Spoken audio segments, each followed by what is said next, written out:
Bien, entonces estamos en este proceso, ¿verdad? De estudiar la vida de nuestro Salvador aquí en la tierra, durante su tiempo aquí en la tierra, breve fue, pero un tiempo que fue exactamente como debió ser, como se planeó ser y fue eficaz, ¿verdad? Entonces, estamos viendo esta noche el cambio en el ministerio de Jesucristo en respuesta al rechazo. Y en Mateo 12 hemos visto la culminación de lo que ha sido un rechazo rotundo nacional. Jesús había dicho en el versículo 42, la reina del sur se levantará en el juicio con esta generación y la condenará, porque ella vino de los fines de la tierra, una gentil, había venido de los fines de la tierra para conocer la sabiduría de este tal Salomón, ¿verdad? Y viajó muy lejos y lo mismo hubiese sido con Nínive, ¿verdad? Etcétera, y da ejemplos de comparación con el gran rechazo. Israel había sido dado tanta información, Israel había recibido tanta revelación especial y por eso el juicio es mayor para con ellos y particularmente esa generación por la blasfemia del Espíritu Santo, ¿verdad? Que hablamos de eso. La blasfemia del Espíritu Santo no es algo de hoy, ¿verdad?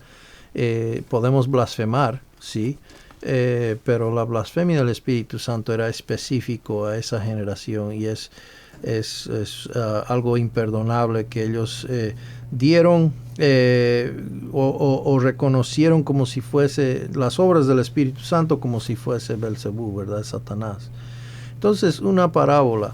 Vamos a entrar en Mateo 13, hay un cambio, ¿no? En el ministerio de Cristo en respuesta a ese rechazo. Él continúa su ministerio, obviamente está yendo por fuera, pero su enfoque es interno, su enfoque es prácticamente otro.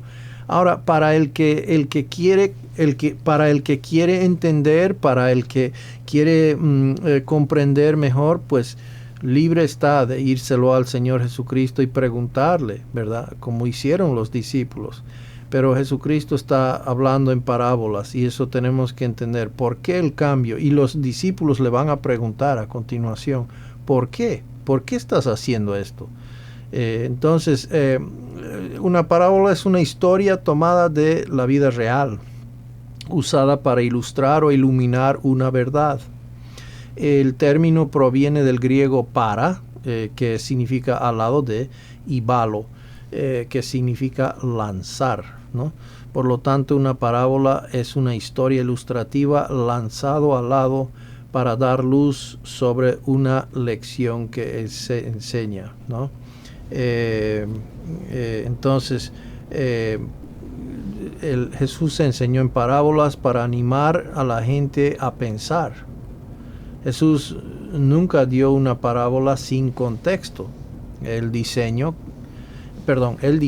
cada parábola para resolver un problema, responder a una pregunta o ilustrar un principio. Nuevamente, como siempre, ¿no ve? En nuestro estudio bíblico, contexto es rey. Y siempre tratamos de ser consistentes en nuestra hermenéutica. Las reglas de interpretación que empleamos son las mismas. Entendemos que un libro tiene su género, ¿verdad? Por ejemplo, Salmos, poesías, ¿verdad? Génesis, historia, ¿verdad? Apocalipsis, profecía, historia futura, ¿verdad? Entonces, entendiendo que cada libro tiene su género y la manera que se comunica en ese género, pero siempre literal, y tratamos de mantener lo más consecuentes, ¿verdad? A eso. Entonces el contexto es rey. Contexto. Entonces la interpretación de las parábolas implica buscar el contexto para descubrir el problema, la cuestión o la verdad, ¿ok? Y como digo, para la persona que quiere, para la persona que busca, Jesús le daría la respuesta. Si la interpretación no responde a la pregunta, resuelve el problema o ilustra la verdad en el contexto, entonces la interpretación es errónea, ¿ok? Es errónea. Y lastimosamente una parábola se ha hecho decir muchas cosas. Ustedes pueden, como ejemplo, por si acaso no es algo que yo he hecho, ¿verdad? No he ido a YouTube para mirar qué significa esta parábola. ¿Por qué? Porque me van a decir 10 diferentes cosas de cada una de las parábolas, ¿no? Lastimosamente. Cada quien tiene su idea muchas veces, lastimosamente, ¿no? Entonces no queremos caer en ese error en lo posible, ¿no? Siempre cuidarnos de eso en lo posible. Entonces si no resuelve la pregunta, no resuelve el problema, entonces la parábola no estamos interpretando correctamente. La correcta interpretación de las parábolas depende de la correcta comprensión de la cultura. Está claro que sí. ¿Por qué? Porque Jesús está usando términos culturales, términos cotidianos, ¿verdad? Dentro de sus parábolas, ¿verdad?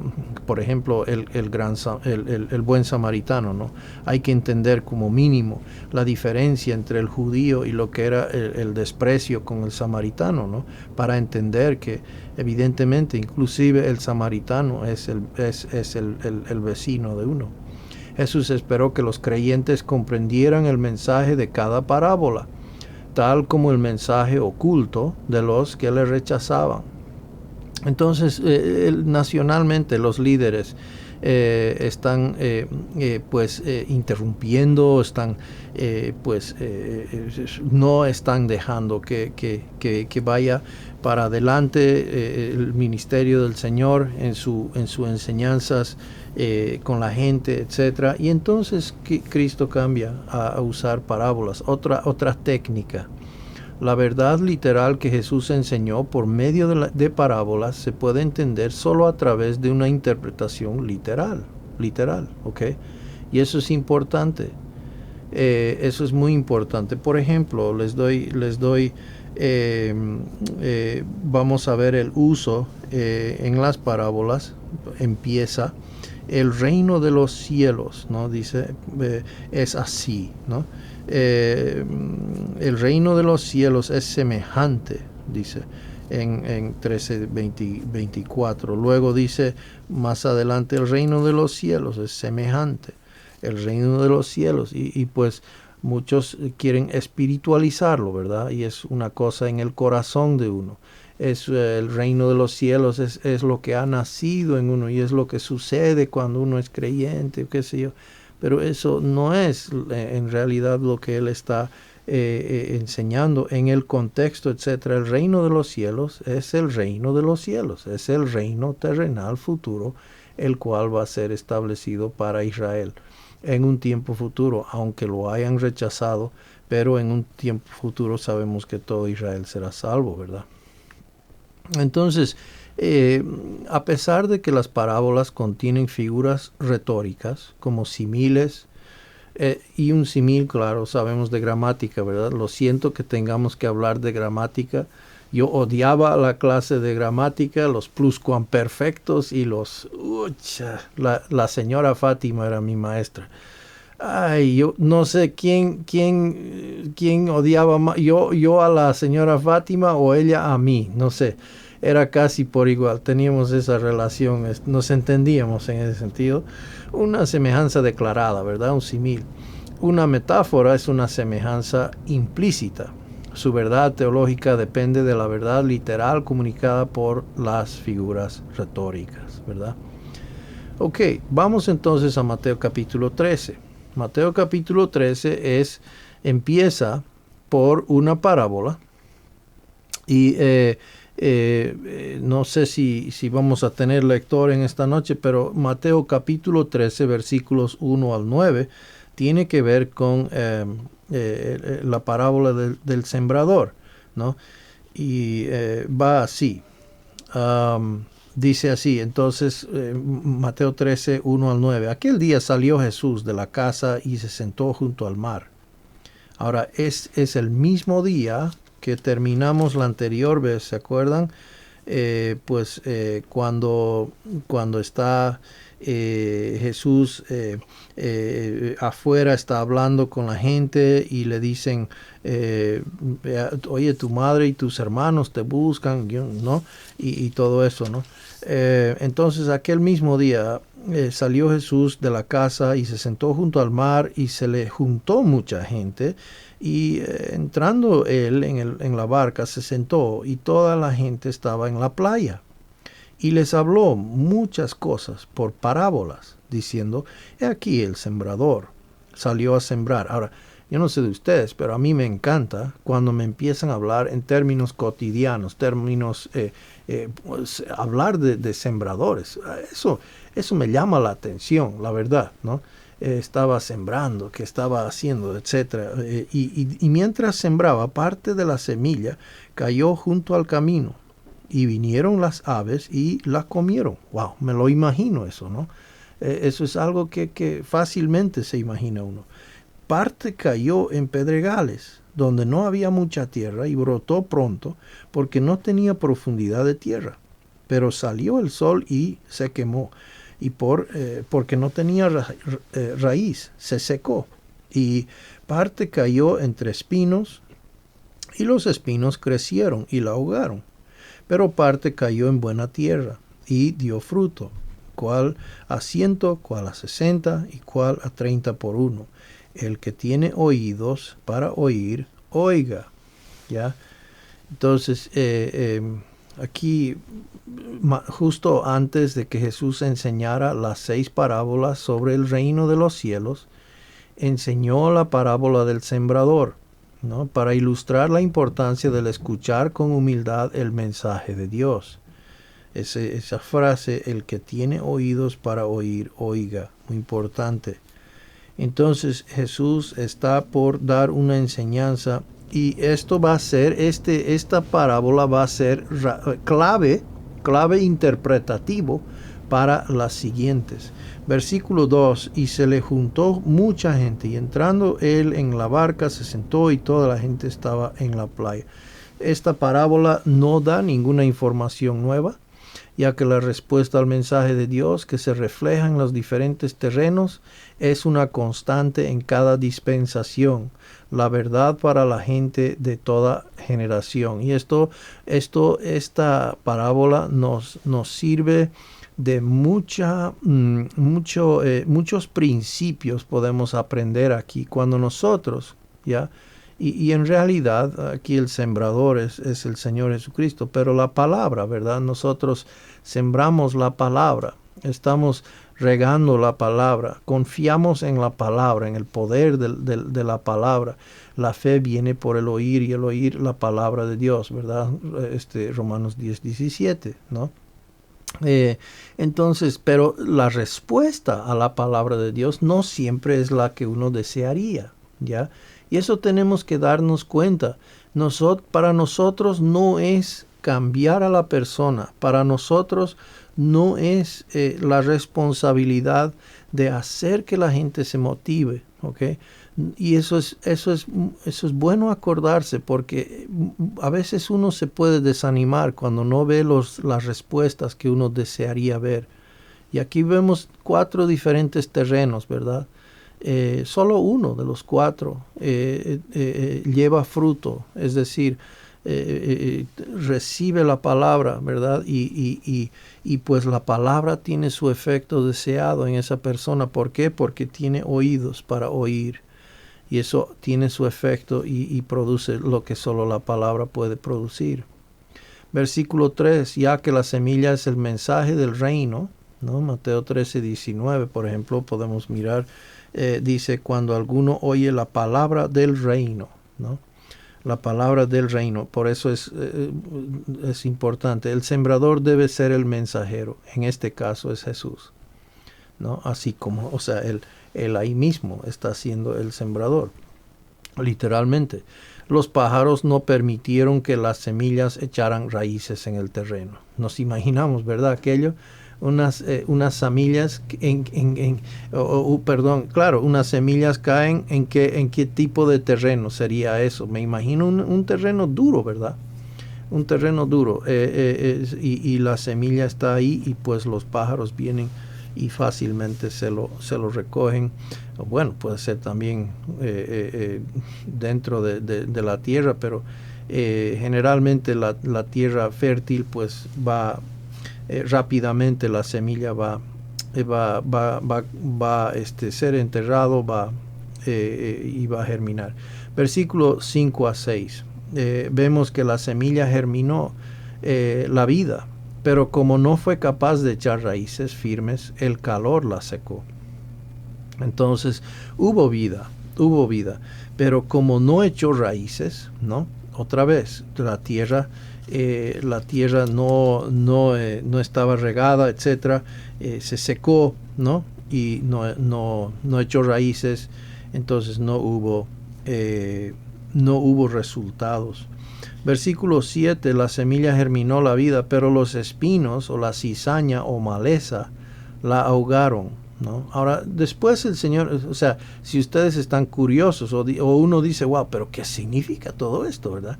Bien, está bien, es excelente, esa es la idea. Jesús está enseñando de esta manera, como para que uno se pregunte, y los discípulos van a preguntar por nosotros y vamos a tener la respuesta. Así que vamos paso a paso.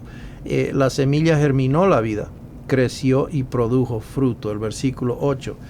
Entonces aquí tenemos una tierra buena, dice, pero parte cayó en buena tierra y dio fruto, es decir, recibió, ¿verdad? La semilla, y pues era una tierra preparada y dio fruto. Entonces la parábola, la misma semilla, 4 diferentes tierras. La parábola que introduce esta serie de parábolas estaba diseñada para ser escuchada por quienes estaban dispuestos a escuchar. Y vamos a darnos cuenta, jóvenes, con el pasar del tiempo, que pues a veces la gente no está dispuesto a escuchar. A veces escuchan con una con una idea pasajera, ¿verdad?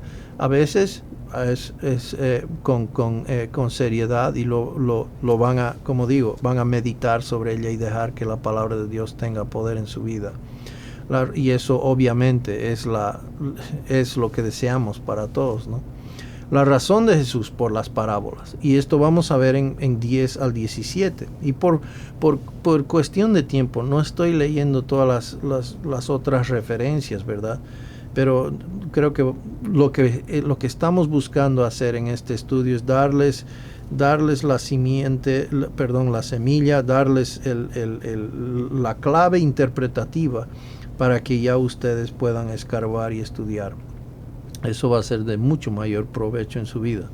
Versículos 10 a 17. Entonces, acercándose los discípulos, le dijeron, ¿por qué les hablas en parábolas? Le reprenden todavía al Señor.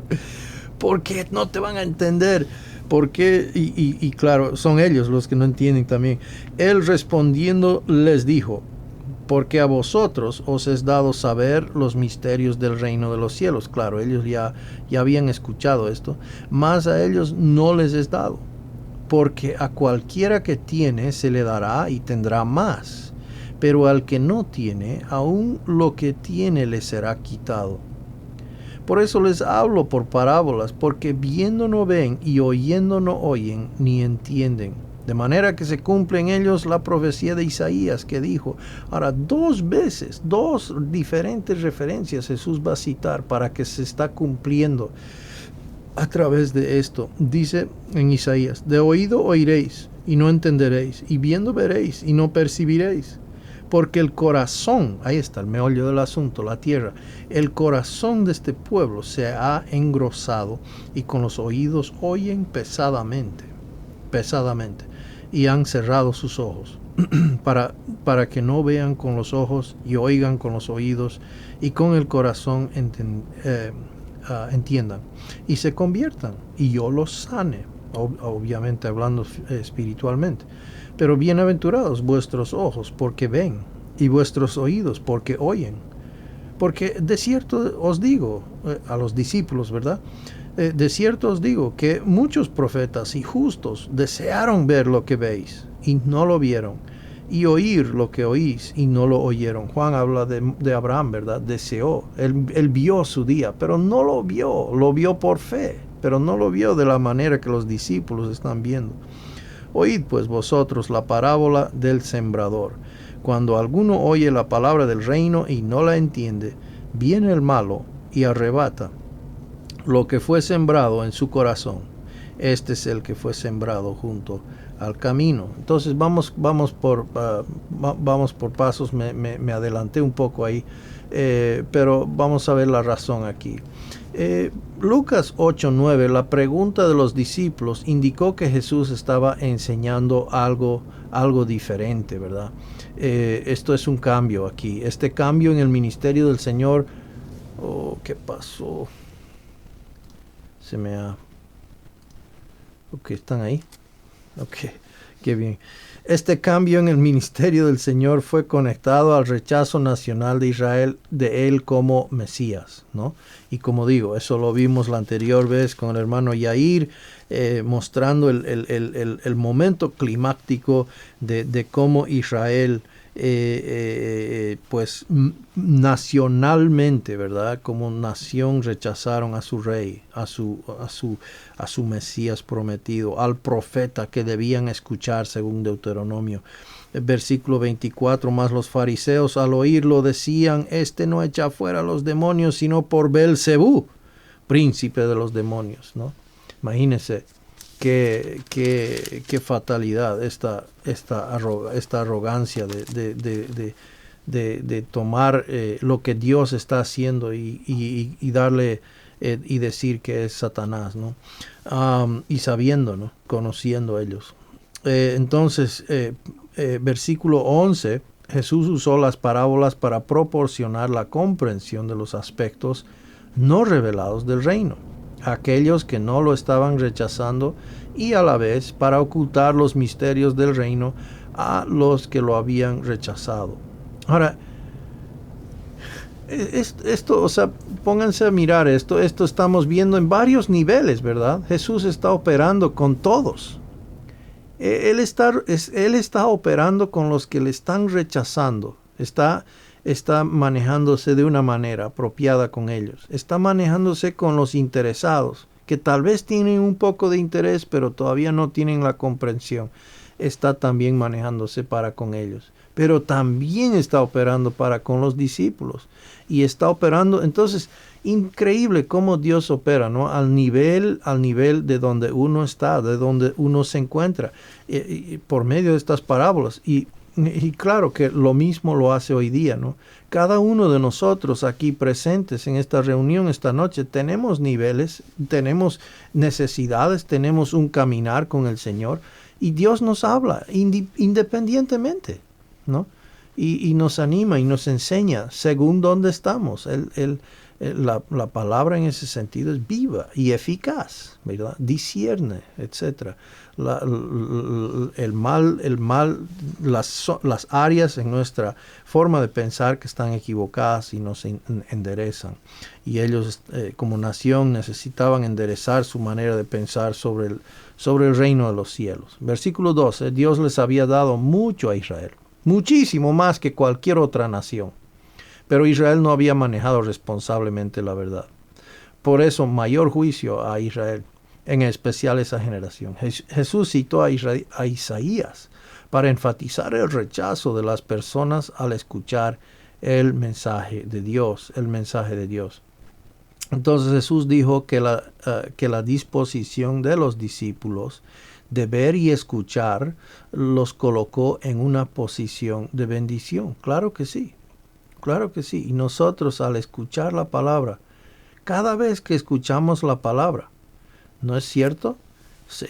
Estamos recibiendo oportunidad, se está sembrando, se está esparciendo, se está compartiendo, y eso es para nuestro beneficio. Ahora hay veces que es verdad, no siempre está bien enseñado. Pero Apocalipsis capítulo 3 dice Jesús, ¿no?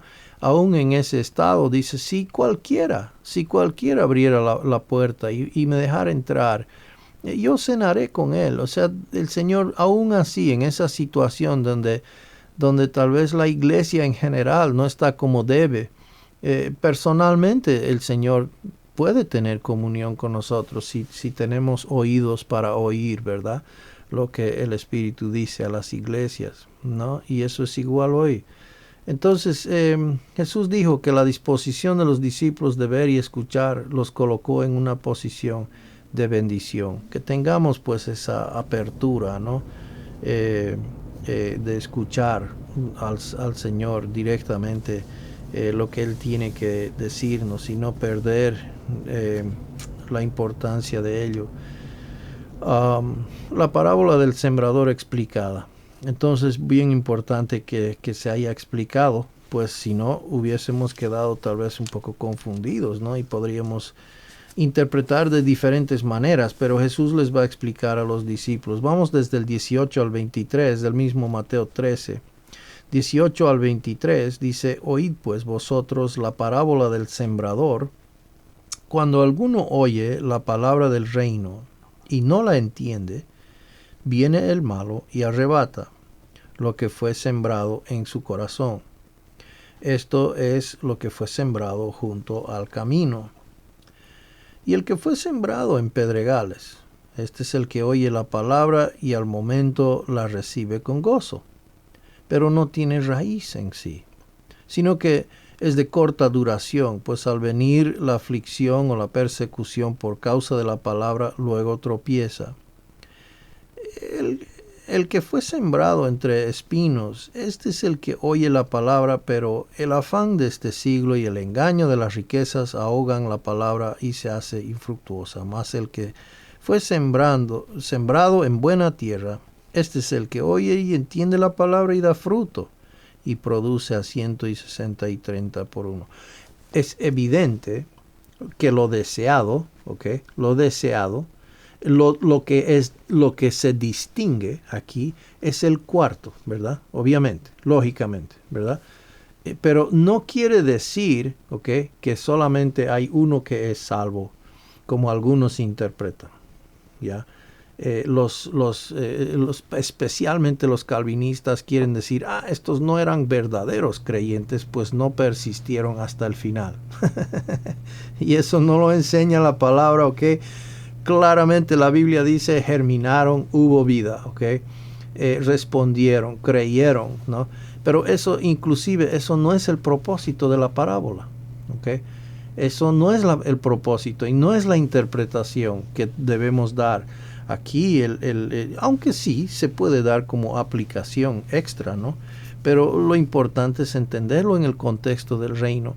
¿Y qué es lo que Jesús está buscando al compartir este mensaje del reino? Que la gente lo reciba, que la gente lo entienda, que la gente se ponga pues de realmente de corazón en este asunto del reino. Es importante. Venga tu reino, hágase tu voluntad aquí en la tierra como se hace en el cielo, ¿verdad? Y esto es importante para Israel entender, ¿verdad? Y el propósito aquí, la finalidad de esparcir la tierra no es meramente que haya germinación. Yo sé, ¿quiénes de ustedes están involucrados o han trabajado en la tierra y buscan? Ahí está Johnny. ¿Quién más? A ver, la hermana se dice, no sé, no tengo ni idea, hermano, no sé qué.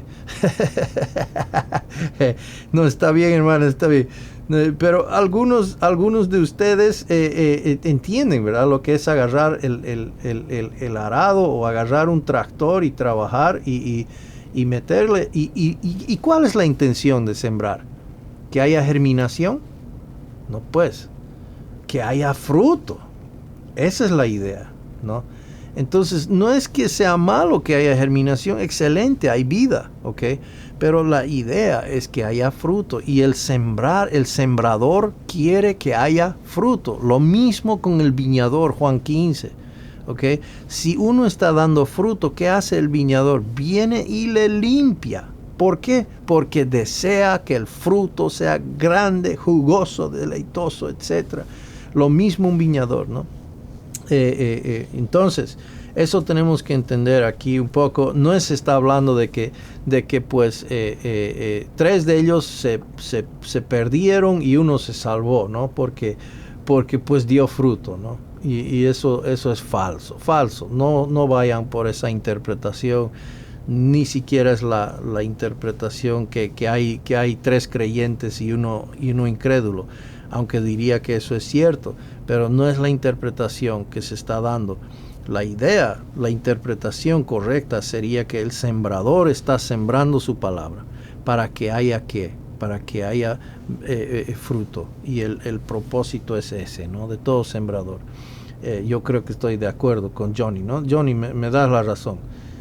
No es nomás que haya germinación, me da, ¿no? El dedo. Así que bien, excelente.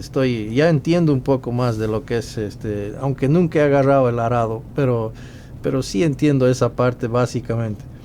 Bien, Jesús interpretó la parábola del sembrador para los discípulos, y al hacerlo estableció el principio de la interpretación de las parábolas. Los símbolos representan realidades históricas literales, ¿no? Y versículo 19, la semilla representa el mensaje del reino proclamado a Israel por Juan el Bautista y Jesús y los discípulos. ¿Se acuerdan? Hicimos una distinción entre lo que es el evangelio del reino, ¿no? Que ellos debían prepararse, debían cambiar su mentalidad, arrepentirse y prepararse por el establecimiento del reino, ¿no? Y nacionalmente, eso era la invitación. Y si lo hubiesen hecho, pues el Señor hubiese establecido primero juicio, ¿no? Y luego hubiese establecido el reino mesiánico, ¿no? En ese momento, ¿no? Pero el primer terreno no recibió la semilla, ilustrando el rechazo de los líderes religiosos de Israel al mensaje del reino, ¿no? Juan dijo: a los suyos vino, y los suyos, ¿qué? No le recibieron. El terreno rocoso representó una respuesta genuina que resultó en la vida, pero no permitió la producción de raíces fuertes. Ahora, ¿cómo es que puede haber raíces fuertes? Pues por medio de la irrigación, el trato del terreno, etcétera, ¿verdad? No es que la semilla sea diferente, la semilla es la misma. La palabra de Dios es la misma en 4 diferentes ubicaciones, ¿verdad? Es la misma, es el Señor Jesucristo mismo que está sembrando la palabra, y solamente ¿no? 3 de ellos, 2 de ellos empiezan muy bien, uno nada, los pájaros vienen y se lo roban, ¿no? Pero 2 de ellos empiezan bien, pero no hay raíz, no han echado raíces, entonces fácilmente se desaniman. Algunos oyentes no pudieron perseverar en medio de la aflicción o persecución, ¿no? Nuevamente, de ninguna manera perdieron su salvación, ¿no? Ya tienen, ¿no? Pero eso sí, no fueron consecuentes en dar fruto para el reino de Dios, ¿no? El terreno espinoso ahogó el crecimiento de las plantas fructíferas, ilustrando una genuina respuesta al mensaje que produjo el crecimiento, pero que más tarde sucumbieron. ¿Por qué? Por las distracciones o cosas de este mundo, ¿no? Y hay muchas. El último terreno respondió produciendo gran fruto, ilustrando al creyente humilde que recibió aún un mejor entendimiento del reino al continuar respondiendo por la fe al mensaje. Los discípulos son un ejemplo de ello, ¿verdad? Entonces, la parábola de la cizaña y su explicación, versículos 24 a 30. Estoy dando un descanso a Rubén esta noche, pero ya la siguiente seguramente, Rubén, te vamos a volver a aprovechar. Versículo 24 a 30 dice así: les refirió otra otra parábola diciendo, y fíjese cómo empieza ahora. Entonces, viendo la parábola de las tierras y ciertas claves en principios que tenemos, vemos ahora para entrar en el reino de los cielos. Es semejante a un hombre que sembró buena semilla en su campo. Pero mientras dormían los hombres, vino su enemigo y sembró cizaña entre el trigo y se fue. Y cuando salió la hierba y dio fruto, entonces apareció también la cizaña. Vinieron entonces los siervos del padre de familia y le dijeron, Señor, ¿no sembraste buena semilla en el campo? ¿De dónde pues tienes cizaña? Ahora, Johnny sabe, esto es un dolor de cabeza. ¿Cómo tratas con lo bueno y lo malo? O sea, esto es un dolor de cabeza y hay herbicidas, hay sin fin de cosas y cosas que se tienen que emplear, ¿verdad? Para proteger lo que tienes que proteger. Y entonces aquí tenemos un dilema serio, ¿verdad? Y entonces, ¿de dónde pues? Tienes cizaña. Él les dijo, un enemigo ha hecho esto. Y los siervos le dijeron, ¿quién es pues que vayamos y la arranquemos? Él les dijo, no sea que al arrancar la cizaña, arranquéis también con ella el trigo. Claro que sí, total pérdida, ¿verdad? Dejad crecer juntamente lo uno y lo otro hasta la siega. Y al tiempo de la siega yo diré a los segadores, recoged primero la cizaña y atadla en manojos para quemarla, pero recoged el trigo en el granero. Vamos con esta parábola. La primera de las parábolas del reino introdujo nuevos datos sobre el reino de los cielos. Jesús contó la parábola a la multitud y la explicó en privado a los discípulos. Es interesante lo que está pasando aquí. Tiene, como digo, él está tratando con todos aquí, ¿no? Y públicamente está hablando parábolas, privadamente explicándolas. El Hijo del Hombre, y esto lo aprendimos en nuestro estudio de Daniel, ahí es donde aparece el Hijo del Hombre. Esto es un título mesiánico que identifica a Jesús como el sembrador, ¿ok? Mientras los hombres del sembrador dormían, un enemigo sembró cizaña entre el trigo. Esto es malo, esto no es bueno, ¿no? Esto es un enemigo, nadie más haría esto. La buena semilla son los que responden positivamente al mensaje, indicando que los hijos del reino estarán presentes en el mundo, ¿ya? Entonces Jesús está diciendo, miren, el reino en los cielos es así, de esta manera, ¿ya? Está entremezclado la buena con la mala, ¿no? Y no hay cómo saberlo prácticamente. La cizaña, mala hierba, son aquellos que no responden al mensaje. Cuando yo era joven, decían, mala hierba nunca muere, ¿no? Era un dicho que teníamos. Bueno, en este caso el Señor va a tratar con la mala hierba. Satanás es el enemigo que sembró la cizaña, ¿no? Sembró la cizaña y con intención de ahogar, de apagar, de que haya menos fruto, ¿verdad? Entre lo que es lo que es el trigo, etcétera. La verdad de las dos semillas se hizo conocida cuando las plantas crecieron, ¿no? Se vio por sus frutos. Por sus frutos. El terrateniente quería esperar hasta la siega o cosecha para separar los dos, porque la cizaña arrancaría de raíz al trigo, lo que demuestra que los creyentes y los no creyentes, lo bueno y lo malo, coexistirán hasta el fin de los tiempos, ¿no? Y entonces debían entender aquello, ¿no? No es a sorprenderse que esto es lo que estaría pasando. Los creyentes e incrédulos coexistirán hasta que el reino se establezca, ¿ya? Y aquí tenemos algunas profecías, etcétera, que se está hablando y tenemos que entenderlo proféticamente en conexión a pronto a lo que es al final de la edad del tiempo de los gentiles y el inicio de lo que va a ser el establecimiento del reino. La época mencionada aquí se extiende desde la ascensión de Cristo hasta su segunda venida para establecer el reino. Ya, nótese, por favor, Mateo está hablando a quién? Está hablando a judíos, un mensaje judío, ya.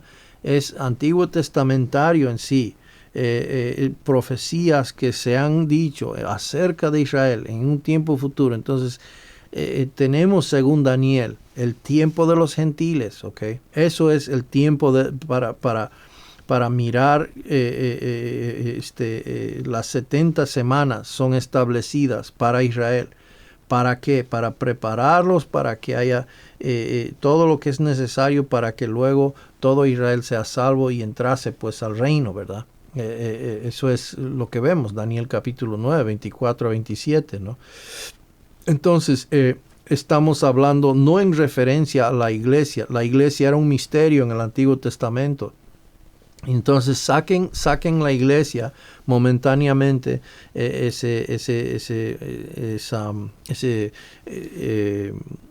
entre paréntesis que había en la iglesia, ¿no? Y mírenlo desde el punto de vista de Daniel, ¿no? Todo continuo, por decir. Entonces, después de la tribulación, la cual completa los tiempos de los gentiles, que comenzó durante el reinado del rey Nabucodonosor. ¿Se acuerdan? Los justos brillarán en el reino. ¿Okay? Entonces, volviendo a hacer recuerdo, los tiempos de los gentiles, ¿verdad? Empieza por la cabeza, que es Babilonia. Perdón, no estoy mostrando nada aquí. Yo mismo nomás estoy mirando los dibujitos. Perdón. Veo que Yair se ha conseguido algo para tomar. Qué bien, hermano. Es para mantenerse despierto. Los tiempos de los gentiles, bien. Entonces empieza por la cabeza de oro y va progresivamente haciéndose más duro, ¿ok? Y de menos valor. Más duro porque el corazón del hombre se va endureciendo y haciéndose más fibroso con el pasar del tiempo, ¿ok? Al final va a ser el hombre va a ser sumamente enterquecido y no es moldeable. Es como la greda, ¿verdad? El barro cocido con el hierro. Ok, bien. 586, la destrucción del templo. Vamos a mirar esto rápidamente. El tiempo del exilio, varias profecías son dadas, los retornos. El primer retorno, que se regresa para Jerusalén después de estar en exilio 70 años, y pues en el 536, luego el siguiente retorno en 457, y el tercer retorno con Nehemías para restaurar o restablecer la pared, los muros y todo, para empezar lo que era las 62 semanas, ¿verdad? De Daniel. En realidad, 69 semanas de Daniel que empezamos a contar, ¿verdad? Después del decreto, ¿verdad? Entonces, tenemos ahí Daniel 9, 24, 26, 27.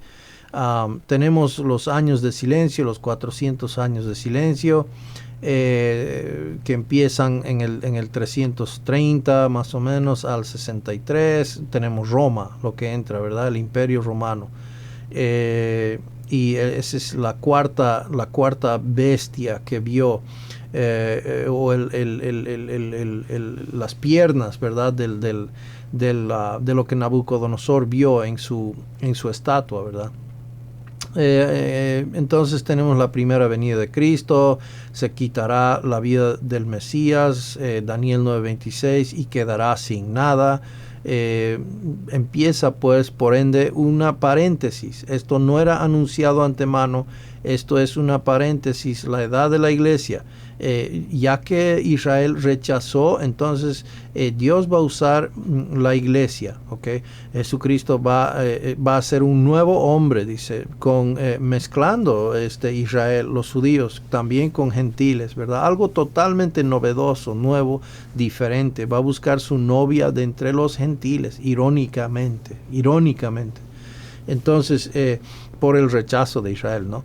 Entonces, hay después el rapto de la iglesia, empieza la tribulación. En realidad, si sacaríamos la edad de la iglesia, ¿ok? La edad de la iglesia, la tribulación tenía que ir justamente después de la primera venida de Cristo. Luego vendría la tribulación, ¿ok? ¿Por qué? Porque la tribulación fue anunciado de antemano en Daniel capítulo 9. Era necesario para Israel, ¿ok? Esto era necesario, sí o sí iba a pasar, porque fue profetizado, ¿ya? ¿Por qué? Porque es parte de preparar a Israel. Luego, pues, entraría todo Israel, sería salvo y entraría en el reino milenial. O el reino mesiánico, ¿no? Eso es el tiempo de los gentiles. Lucas 21-24, que Jesús habló mencionando al profeta Daniel, ¿verdad? Que fue anunciado, ¿verdad? Todo esto es el tiempo de los gentiles, incluye todo eso, ¿no? Terminando el tiempo de los gentiles, entonces, Jesucristo viene, ¿verdad? En gran poder y gran gloria, nosotros detrás de él, cabalgando en caballitos blancos. Tienen que ir, por eso, a aprender a cabalgar por si acaso, porque van a tener que seguir al Señor Jesús detrás, ¿no? En su caballito. No vaya a ser que se vayan a caer por ahí de venida, ¿no? Y bueno, ok, bueno, un chiste, opa. Vamos entonces avanzando. Versículos 31 y 32. Aquí tenemos una parábola bien corta, pero muy interesante. Dice 31 y 32, otra parábola les refirió diciendo, el reino de los cielos es semejante al grano de mostaza, que un hombre tomó y sembró en su campo, el cual a la verdad es la más pequeña de todas las semillas, pero cuando ha crecido es la mayor de las hortalizas y se hace árbol, de tal manera que vienen las aves del cielo y hacen nidos en sus ramas. Entonces aquí tenemos una ilustración, una enseñanza de una semilla de la más pequeña. Si ustedes conocen un grano de mostaza, es sumamente pequeño, ¿verdad? Muy pequeño. Pero cuando crece, pues se hace bastante grande. Y aquí tenemos entonces la parábola del grano de mostaza. Jesús comparó el reino a la semilla de una semilla de mostaza, una semilla pequeña en el campo de un hombre. Cuando de la misma manera, ¿se acuerdan? Hay otro pasaje que habla de la fe. Si tuvieses la fe, tamaño de mostaza. En realidad no está hablando de la calidad de fe en realidad está diciendo no necesitas tener mucha fe. La semilla de mostaza es sumamente pequeña. El tema es en qué está tu fe, en qué está colocada tu fe, ¿no? Ese es el tema. Pero aquí vemos entonces el gran crecimiento de esta semilla corresponde al crecimiento y la recepción del mensaje del reino justo antes de su establecimiento. El árbol de gran tamaño proporcionaba hogares para las aves, posiblemente refiriéndose al crecimiento del número de los herederos del reino. Ahora, yo tal vez tendría otra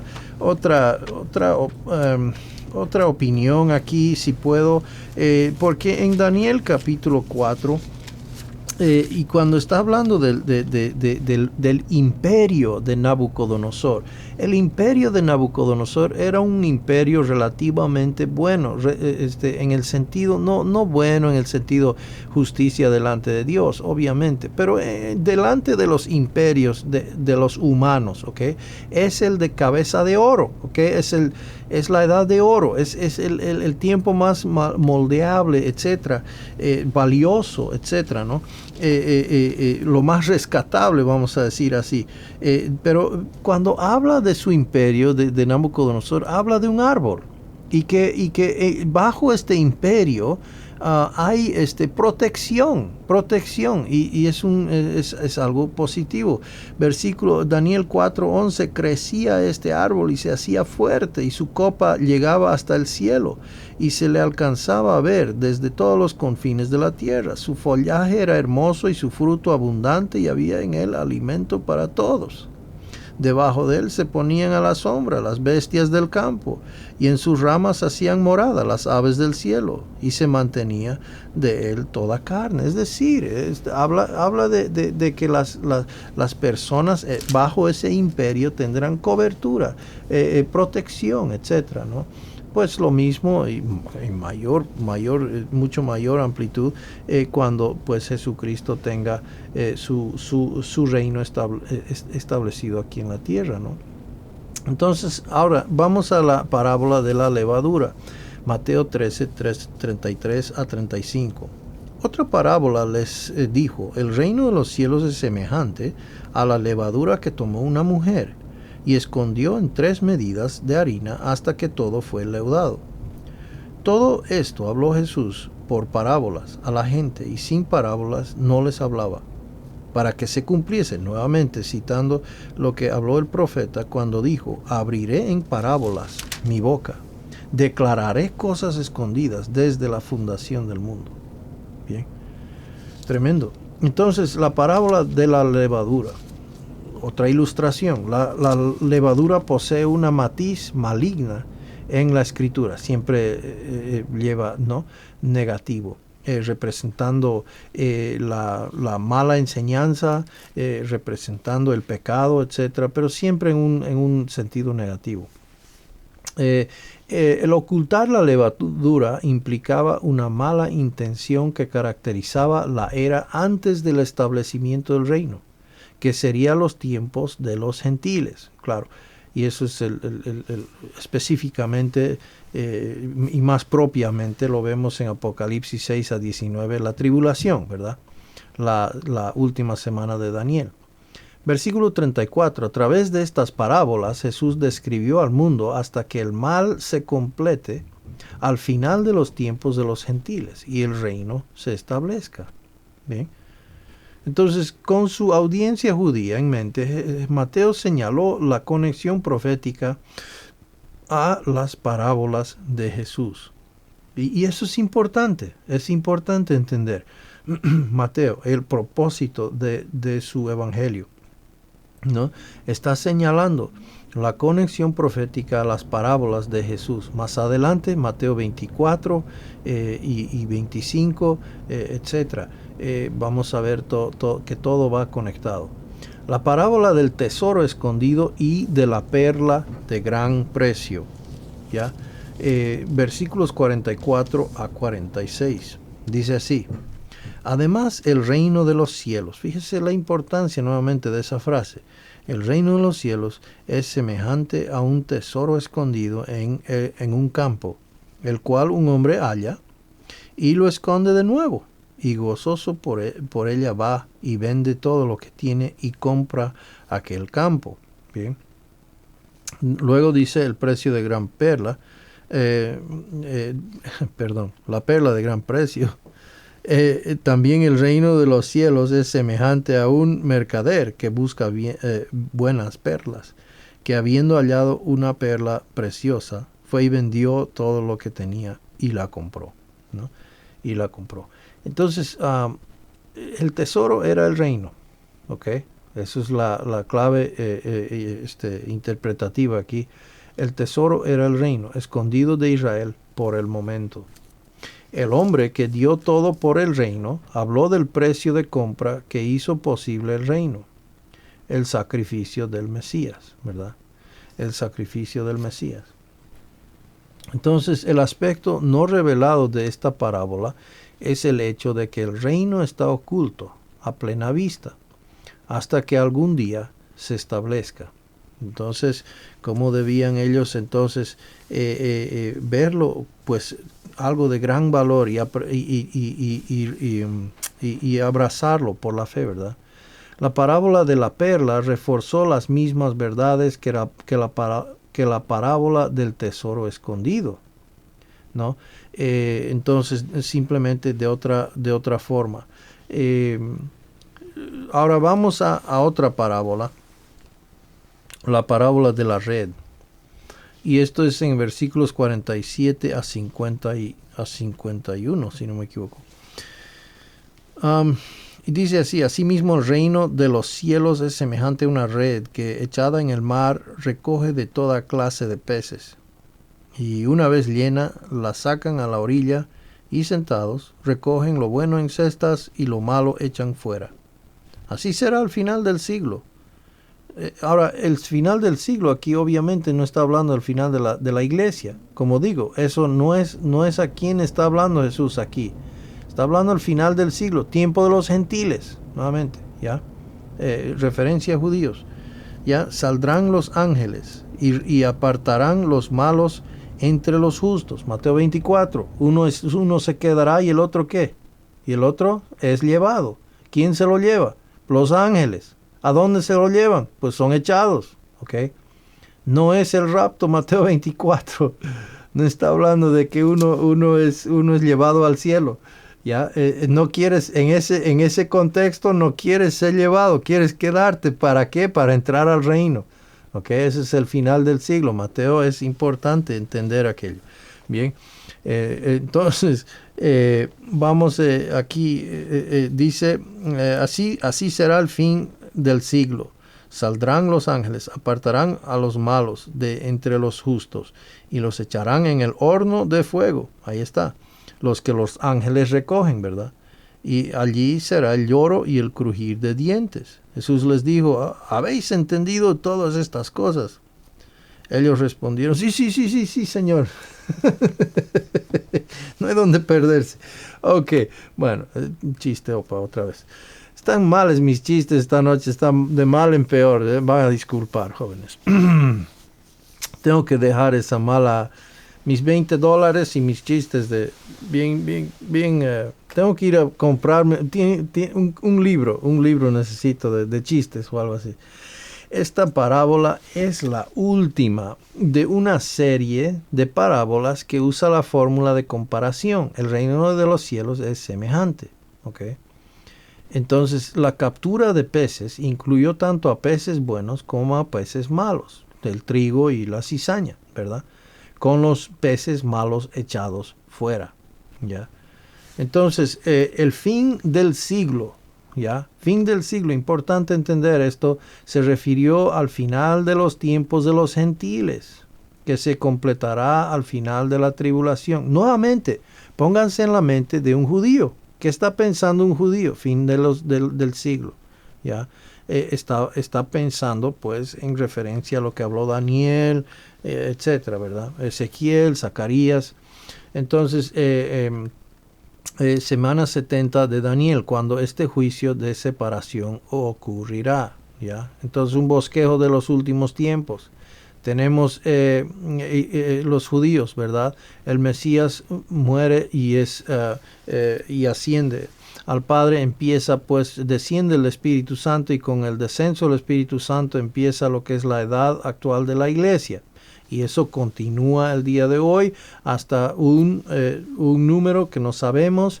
Un día será raptada la iglesia, y según yo entiendo, la iglesia será habrá una apostasía, habrá una espiritual, pero habla de la apostasía. ¿Cuál es la apostasía? El apartamiento no espiritual, sino físico de la iglesia. El rapto, ¿ok? Muy importante. Segunda Tesalonicenses, entender la apostasía no es una apostasía. Han habido muchas apostasías por 2000 años y más, ¿ok? Pero la apostasía es el apartamiento, el arpazo, ¿verdad? El arpazo, el arponazo, cuando viene pues y es recogida la iglesia y se encuentra con el Señor Jesucristo en el aire.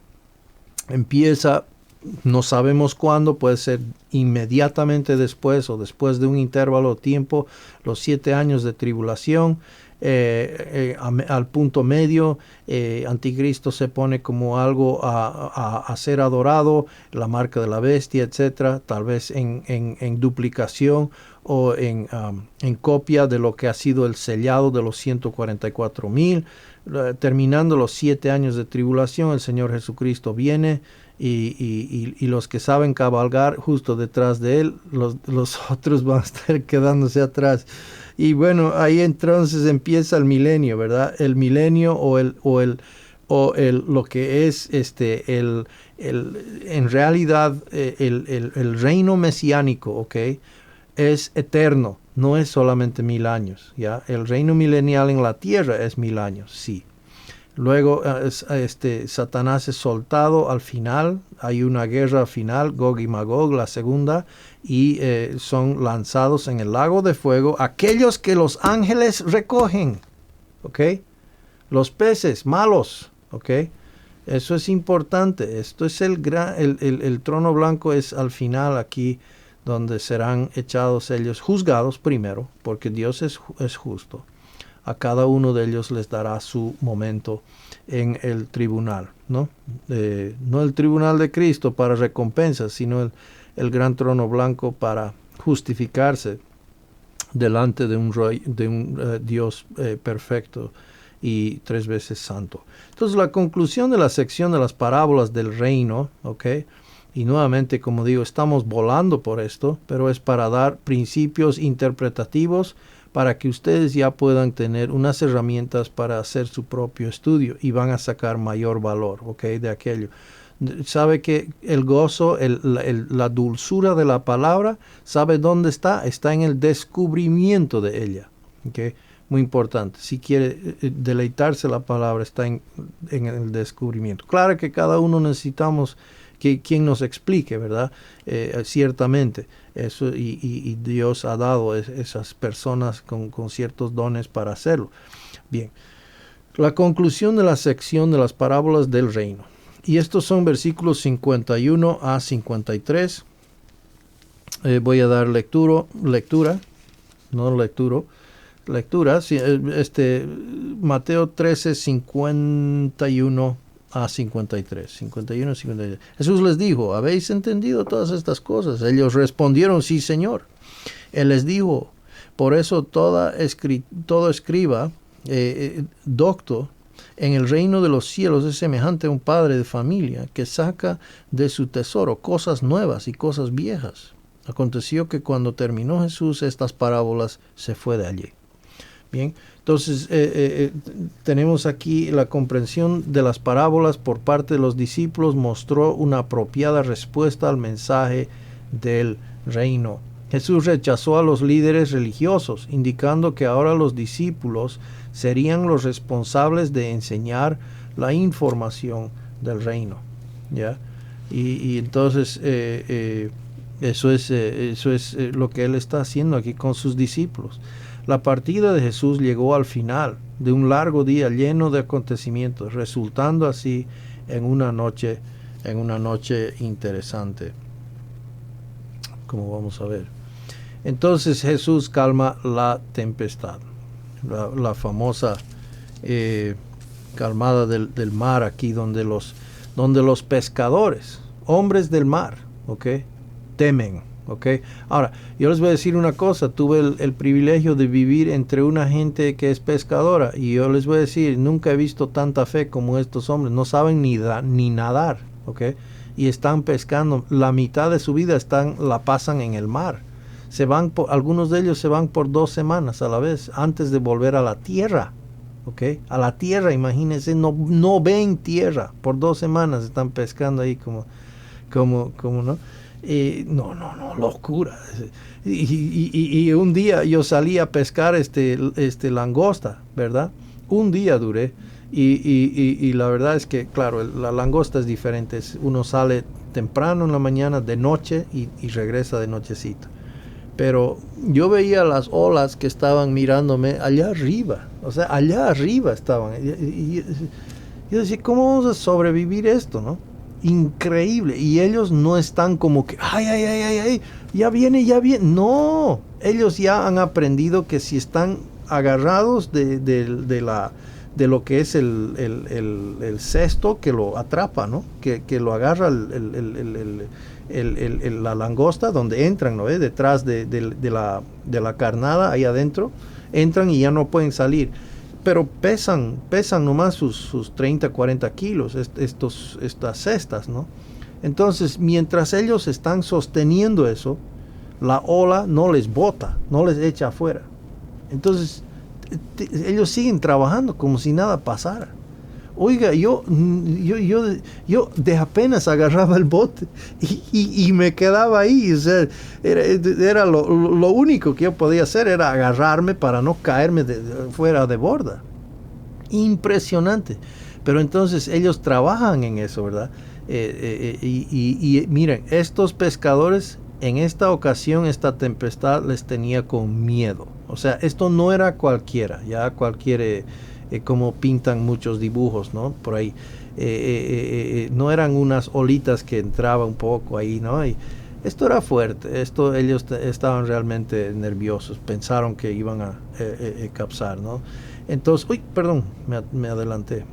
Vamos a leer entonces, vamos a Marcos, porque él es el autor de la acción. Si queremos leer la acción, tenemos que ir al autor de la acción, es Marcos.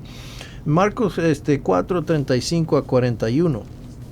Dice así: aquel día, cuando llegó la noche, les dijo: pasemos al otro lado. Y despidiendo a la multitud, le tomaron como estaba en la barca, y había también con él otras barcas. Pero se levantó otra gran tempestad de viento y echaba las olas en la barca, de tal manera que ya se anegaba. Y él estaba en la popa, durmiendo sobre un cabezal. Y le despertaron y le dijeron: maestro, ¿no tienes cuidado que perecemos? Y levantándose reprendió al viento y al mar, y dijo al mar: calla, enmudece. Y cesó el viento, y se hizo grande bonanza. Y les dijo: ¿por qué estáis así amedrentados? ¿Cómo no tenéis fe? Entonces temieron con gran temor, y se decían el uno al otro: ¿quién es este que aún el viento y el mar le obedecen? Imagínense, ellos están atemorizados por la tormenta, y terminan aún más atemorizados, vamos a decir, temerosos del Señor Jesucristo, que tiene poder sobre eso, de su gran poder, ¿verdad? Marco y Lucas escribieron que esta tormenta se produjo el mismo día que los acontecimientos de Mateo 13, ¿ya?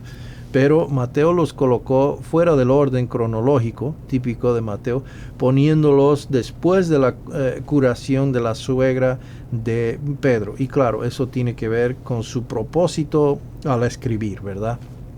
Mateo no está buscando ser cronológico, sino mostrar la incredulidad de Israel y la gran fe que había entre los gentiles. Como vamos a ver más adelante, inclusive los ciegos veían al Mesías, y los fariseos que veían no podían creer que él era el Mesías. Versículo 36, los discípulos obedecieron a Jesús y salieron en la barca. Esta tormenta excepcional en el mar de Galilea asustó aún a los marineros experimentados como Pedro y Andrés. Como digo, estos no eran, no vamos con nuestra cañita a pescar. Estos son marineros que se han criado en eso, o sea, viven en el agua, ¿no? Ganan su dinero, han ganado su dinero sobre esto. Y ahora, después de un día largo y agotador, Jesús dormía. Los discípulos le reprendieron por su falta de compasión. Ahora, aquí vemos una falencia en cierto sentido, porque no tomaron importancia con lo que Jesús había dicho: vamos al otro lado. Jesús había dicho: vamos al otro lado. Entonces, por eso creo que les llama la atención, por falta de fe, ¿verdad? Jesús se dirigió separadamente al viento y al mar, y los dos se calmaron inmediatamente, ¿no? Tremendo poder, ¿no?, que vemos aquí con simplemente hablar, ¿no?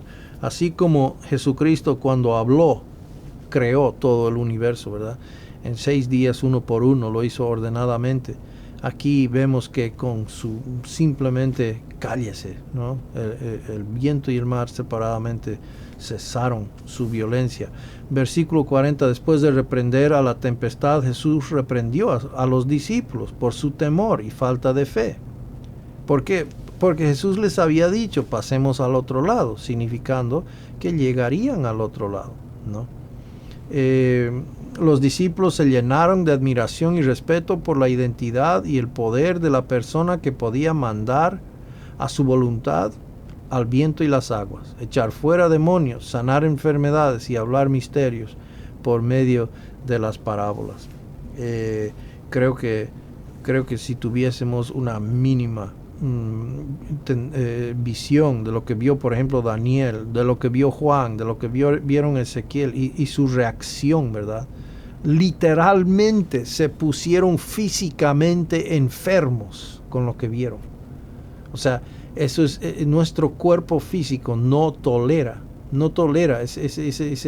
esa cantidad de poder, de esplendor, de grandeza, ¿no? Y aún aquí vemos que con su mera palabra él calma la tempestad. Jesús manda. Ahora vamos a ver cómo Jesús manda a los demonios a entrar en los cerdos, ¿ya? Y esto es interesante porque vemos la autoridad nuevamente de Jesucristo. Vimos su poder en este anterior, ahora vamos a ver la autoridad sobre los demonios, el mundo demoníaco. Versículos 5 al 20, creo que es lo que nos toca, y vamos a dar lectura. Vinieron al otro lado del mar, como Jesús había dicho, a la región de los Gadarenos, y cuando salió él de la barca, enseguida vino a su encuentro de los sepulcros un hombre con un espíritu inmundo, que tenía su morada en los sepulcros, y nadie podía atarle, ni aun con cadenas. Eso es típico cuando hay posesión endemoniaca, ¿no? Un poder sobrenatural. Eso no es extraño, porque muchas veces había sido atacado con grillos y cadenas, mas las cadenas habían sido hechas pedazos por él y desmenuzados los grillos, y nadie le podía dominar. Y siempre de día y de noche andaba dando voces en los montes y en los sepulcros e hiriéndose con piedras. Esto es un pueblo que busca señales, ¿verdad? Que busca ver milagros, etc. Y Jesús les va a dar amplia evidencias de su poder y su persona. Entonces, y siempre de día y de noche andaba dando voces en los montes y en los sepulcros e hiriéndose con piedras. Cuando vio pues a Jesús de lejos, corrió y se arrodilló ante él. Santiago 2. Los demonios creen y tiemblan. ¿Ok? Eso es algo positivo, no es negativo. ¿Ok? Una evidencia de que ellos entienden quién es Jesús y entienden que al menos se sacuden. Es decir, ese es el punto que hace Santiago. Y qué triste que el creyente no lo demuestra en su vida, ¿no ve? Aquí vemos que estos se arrodillan delante del Señor Jesucristo, pues saben exactamente quién es y el poder que Él tiene. Aquí no hay una lucha, al contrario, absoluta sumisión ante quién es este Jesús, el Mesías, ¿verdad? El Hijo de Dios. Entonces, y clamando a gran voz dijo: ¿qué tienes conmigo, Jesús, Hijo del Dios Altísimo? Te conjuro por Dios que no me atormentes. Porque le decía: sal de este hombre, espíritu inmundo. Y le preguntó: ¿cómo te llamas? Y respondió diciendo: Legión me llamo, porque somos muchos. Y le rogaba mucho que no los enviase fuera de aquella región. Estaba allí cerca del monte un gran hato de cerdos paciendo. Y le rogaron todos los demonios diciendo, envíanos a los cerdos para que entremos en ellos. Y luego Jesús les dio permiso, y saliendo aquellos espíritus inmundos entraron en los cerdos, los cuales eran como 2000, y el hato se precipitó en el mar por un desempeñadero, y en el mar se ahogaron. Y los que apacentaban los cerdos huyeron, y dieron aviso en la ciudad y en los campos, y salieron a ver qué era aquello que había sucedido. Vienen a Jesús, y ven al que había sido atormentado del demonio, y que había tenido la legión, sentado, vestido y en su juicio cabal, y tuvieron miedo. Y les contaron los que lo habían visto, cómo le había acontecido al que había tenido el demonio, y lo de los cerdos, y comenzaron a rogarle que se fuera de sus contornos. Al entrar en él, en la barca, el que había estado endemoniado le rogaba que le dejase estar con él. Mas Jesús no se lo permitió, sino le dijo, vete a tu casa, a los tuyos, y cuéntales cuán grandes cosas el Señor ha hecho contigo, y cómo ha tenido misericordia de ti.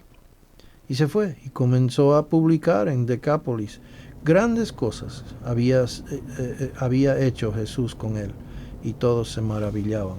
¡Qué tremendo! Entonces vemos cómo la creación, el mar, el viento, están sujetados ante su poder, y ahora bajo su autoridad. No hay ni siquiera una lucha aquí. Total sumisión de parte de los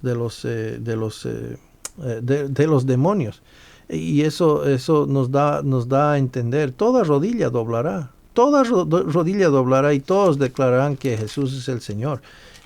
Pero lastimosamente, aunque doblen rodillas, muchos de ellos no son creyentes. ¿Y cómo es la justicia? ¿Cómo somos justificados delante de Dios? ¿Por doblar rodillas? ¿Por someternos ante el Señor? No, sino por creer en el Señor Jesucristo. ¿Quién es Él? El Mesías. ¿Qué hizo? Murió por nuestros pecados y resucitó. Y eso Dios dice es la manera que Dios soberanamente ha establecido para que el hombre sea declarado, acreditado la justicia de Dios. Qué tremendo amor, qué tremenda solución de parte de Dios. La presencia de Jesús provocó al hombre poseído a dejar los sepulcros que hospedaban a muchos otros hombres dementes, ¿no? Este hombre que para entre este zombie, es un zombie. Esto es un verdadero zombie que va a recibir, ¿no? Va a recibir vida espiritual, tremendo, y va a ser un testimonio para el Mesías ante Decápolis, etc. La fuerza del hombre era evidente porque todos los intentos de mantenerlo atado con cadenas habían fallado. El hombre pasaba su tiempo una y otra vez gritando y lacerándose. Si alguno de ustedes han conocido personas endemoniadas, esto es típico, allá por diferentes pueblos, ¿verdad? Hay algunos pueblos es más conocido, ¿no? Movimiento endemoniado, etcétera. Y siempre es típico la forma que se presenta. La presencia del Creador de todas las cosas obligó al demonio a ponerse en una posición de reverencia, ¿ya? Vemos claramente, ¿no?, quién es Jesús. Ellos lo demuestran, ¿no?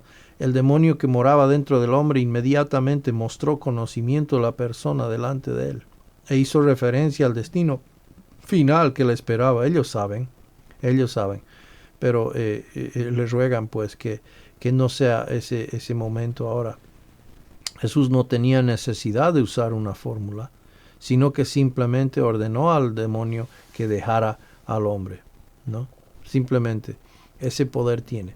La información en cuanto al nombre del demonio hizo que el evento fuera aún más fantástico, en que muestra que el Señor tuvo poder sobre muchos demonios a la vez. Nos llamamos legión, dijo, ¿no? El portavoz de los demonios pidió no ser enviado fuera de aquella región. Fuera de aquella región, sabía bien que Jesús podía hacerlo. Y le ruegan quedarse ahí. Curiosamente, los demonios deseaban entrar en los cerdos, pero no podían hacerlo sin el permiso del Dios el Altísimo. No sé cómo explicar eso, ¿ya? Honestamente. ¿Por qué quieren ir a cerdos? ¿Cómo es que tienen que estar en un cuerpo? La palabra habla de estar, de que el destino, bueno, en cierto contexto pareciera que hay como que un matrix o algo así, entre que no existe el agua o algo así para los demonios, ángeles caídos, etcétera, ¿no? Obviamente su destino final es la segunda muerte o el lago de fuego, ¿no? Que ha sido creado para Satanás y sus demonios. Perdón, me salté uno. Perdón. El hombre pasaba su tiempo una y otra vez gritando y lacerándose. El demonio que moraba dentro del hombre inmediatamente mostró conocimiento de la persona delante de él e hizo referencia al destino final que le esperaba. Jesús no tenía necesidad de usar una fórmula, sino que simplemente ordenó al demonio que dejara al hombre. La información en cuanto al nombre del demonio hizo que el evento fuera aún más fantástico, en que muestra que el Señor tuvo poder sobre muchos demonios a la vez.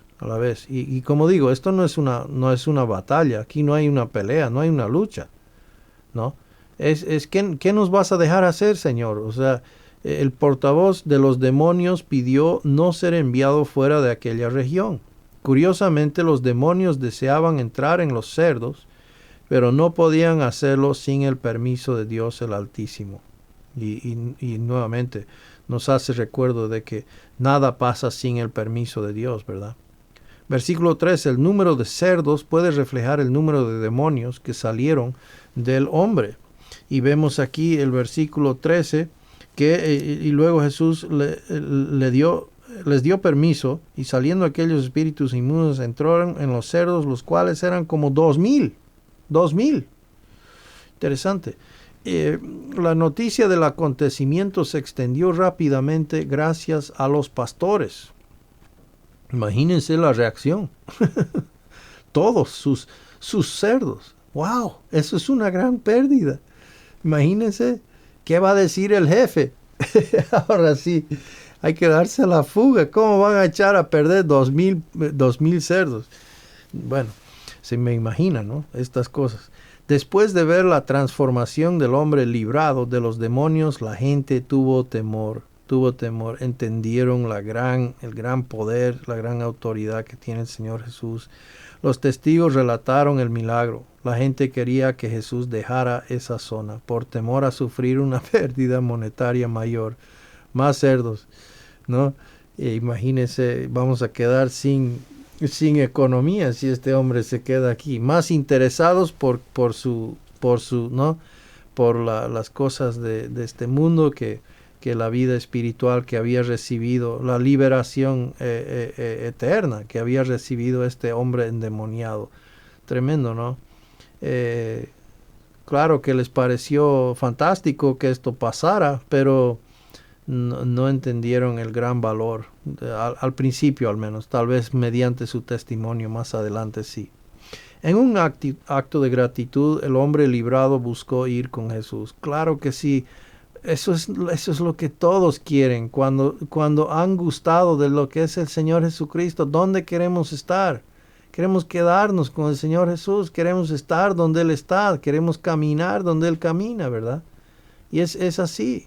Es así. La vida cristiana, cuando hemos gustado de la libertad, de la verdad, que nos hace libres, queremos escarbar más esa verdad, entrar más en la verdad, conocer más la verdad. El Señor instruyó al hombre que debía de ir a anunciar a los demás sobre la gracia que había recibido. Algo totalmente gratis, algo totalmente fuera de lo que él podía hacer. El hombre se convirtió en un testigo del Señor en esa región, ¿no? Qué lindo. Hablemos un poco de la gracia. La palabra gracia es charis. La gracia depende del carácter incambiable, inmutable de Dios y constituye todo lo que Dios está libre para hacer por el hombre, sobre la base de la obra de Jesucristo en la cruz. ¿Ya?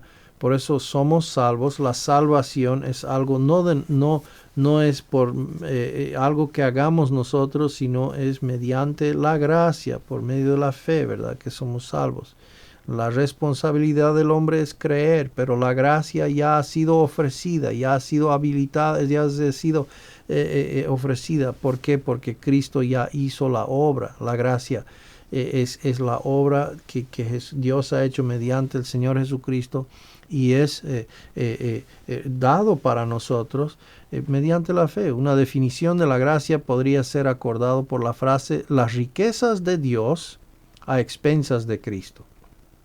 ¿No? Totalmente gratis para nosotros, pero eso no quiere decir que sea barato. Es a expensas de Cristo. Cristo pagó con su propia vida, ¿no? La gracia de Dios estaba involucrada en reconciliar al mundo, proveyendo el regalo de gracia a la solución redentiva a través de la obra de Cristo, a través de la obra de Cristo, ¿no? Vamos a Hebreos 2:9.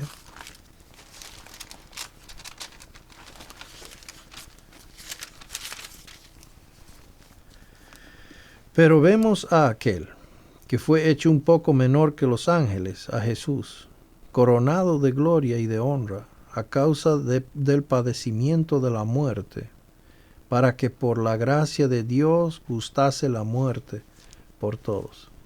Entonces, por eso es que Dios puede otorgar la salvación por gracia, porque es mediante la obra del Señor Jesucristo. Y es ofrecido a todos. El plan reconciliador de Dios, entonces, empieza por una fuente. La gracia de Dios tiene una fuente y es Dios, ¿no ve? Romanos 5:11 nos habla de que Dios es la fuente de la gracia, ¿verdad? Vamos a mirar ahí, Romanos 5:11 dice así: y no solo esto, sino que también nos gloriamos en Dios por el Señor nuestro Jesucristo, por quien hemos recibido ahora la reconciliación. Entonces, la fuente de la gracia, el plan reconciliador de Dios es Dios, ¿no? Dios es la fuente. La redención es el objetivo, ¿no? El objetivo es reconciliarnos con Dios, es redimirnos, es conseguir estar en paz para con Dios. Y la expiación es el medio, ¿no? Romanos 3:23 a 26 habla de cómo Dios es el que justifica y el justo, ¿verdad? Y él es el medio por el cual se hace expiación. Es su sangre, ¿verdad? Por medio de la cual Dios puede ofrecer la justificación. Cristo es el que nos justifica. Cristo es la persona, ¿verdad? Habla de Juan 1:17, Romanos 5:8. Y luego el resultado es la paz, ¿no? Paz para con Dios y paz que podemos experimentar. Entonces, hablando un poco del plan reconciliador de Dios, Dios es la fuente, ¿no? El objetivo es la redención, el medio es por medio de la expiación, que es Jesucristo, la persona siendo Cristo. Él es él mismo fue el Cordero de Dios y el resultado es paz para con Dios. Bien. Entonces, vamos un poco más para adelante. Somos salvos por gracia, por medio de la fe, y debemos crecer como creyentes en Cristo, por gracia, por medio de la fe. Ya que somos salvos por medio de la gracia, no continuamos por medio de las obras, ¿no? Ahora, de que Dios nos ha creado en Cristo Jesús para buenas obras, sí. Nos ha creado en Cristo para buenas obras, pero son obras que Él ha preparado de antemano para que nosotros anduviésemos en ellas. ¿Mediante qué? Mediante por la gracia, mediante la fe. ¿No? Entonces es muy importante aquello. Por eso debemos crecer en la gracia y conocimiento de nuestro Señor Jesucristo. Crecer habla del creyente, no para ser salvo, es para caminar mediante el poder del Espíritu, mediante el poder de su gracia. La gracia provee el medio necesario para vivir la vida espiritual, y me encantaría quedarme aquí todo el resto de la noche, parquear y enfatizar la importancia de lo que es el medio para vivir la vida cristiana. Es la gracia de Dios. No hay otro medio que Dios ha establecido. La persona de Cristo. La gracia mantiene la perspectiva correcta en cuanto a nuestra identidad en Cristo, ¿no? 1 Corintios 15:10. 1 Corintios 15:10 nos dice así: pero por la gracia de Dios, dice Pablo, soy lo que soy, y su gracia no ha sido en vano para conmigo. Antes he trabajado más que todos ellos, pero no yo, sino la gracia de Dios conmigo, ¿no? Eso es la perspectiva correcta, y el resultado ha sido que Pablo trabajó más que ellos. ¿Qué causó que Pablo trabajase más que ellos? La gracia de Dios operando en sus vidas con esa correcta perspectiva. Vamos a trabajar. Uno de los peligros más grandes es dejar de orientarnos en la gracia de Dios. Eso es lo que pasó a las iglesias en Galacia. Se fueron por el medio de la ley, ¿verdad? Luego la ley se ve la ley se ve muy espiritual a los hombres, pero a Dios es volverse a otro evangelio que en realidad no es otro, dice, ¿no? No es algo bueno para vivir, es estar cayendo, es caerse de la gracia, caerse de un lugar más superior, una esfera superior, irse a lo más elemental, básico, como anda este mundo. La resucitación de la hija de Jairo, ¿ya? Aguántense un poco más, jóvenes, ya estamos por ir al final, ¿ya? Ya estamos por casi entrar a la parte de... Vamos, ya mejor vamos. Marcos 5:21 a 43, y no voy a leer todo esto, pero vamos a mirar algunas referencias de lo que es esto para mirar un poco el contexto. 5:21, pasando otra vez Jesús en una barca a la otra orilla, se reunió alrededor de él una gran multitud nuevamente, y él estaba junto al mar, ¿no? Entonces vino uno de los principales de la sinagoga, llamado Jairo, y luego que le vio, se postró a sus pies y le rogaba mucho, diciendo: mi hija está agonizando, ven y pon las manos sobre ella para que sea salva y vivirá.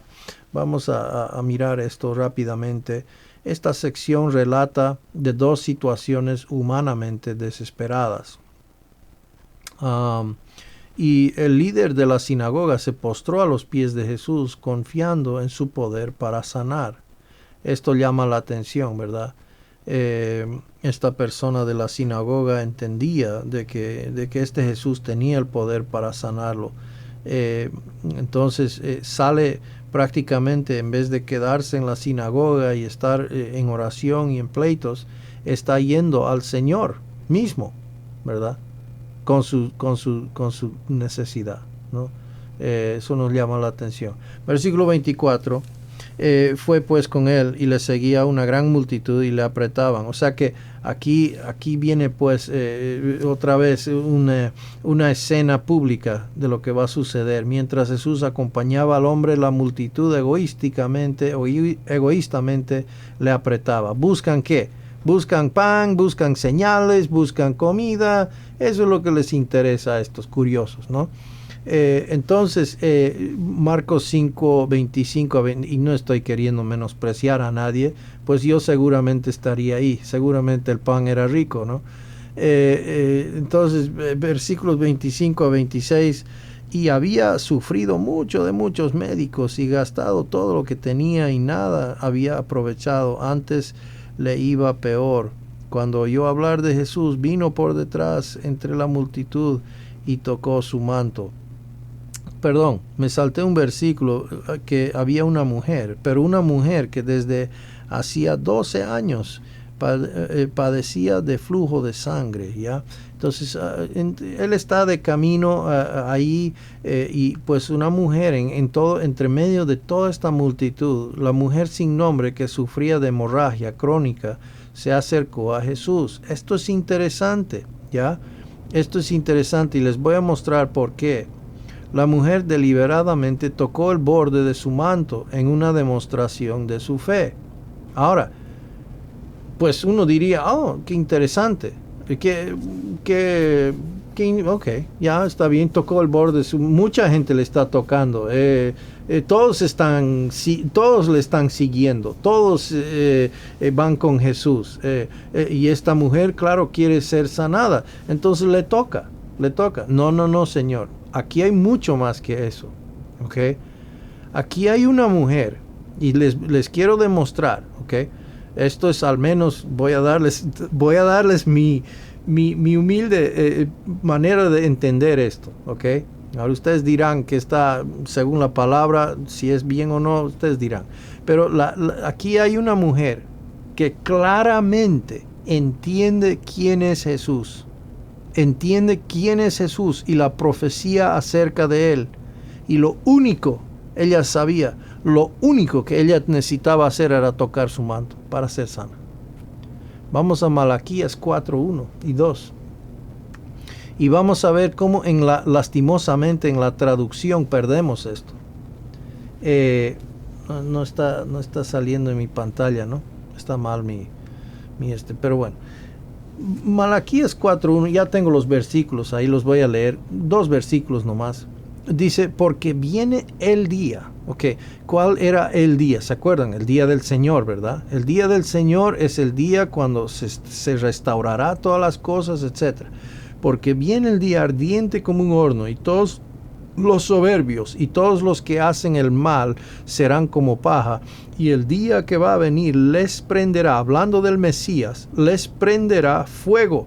Dice el Señor de los ejércitos, que no les dejará ni raíz ni rama. O sea, el punto de ese versículo lo estoy leyendo no para el hecho del fuego y el juicio, sino que es claramente Mesías. ¿Ok? Versículo 2 de Malaquías 4. Malaquías 4:2. Pero para ustedes que temen mi nombre, se levantará el sol de justicia con la salud en sus alas. Y saldrán y saltarán como terneros del establo. ¿Ok? Ahora uno diría, ¿pero qué tiene que ver eso? ¿De qué está hablando?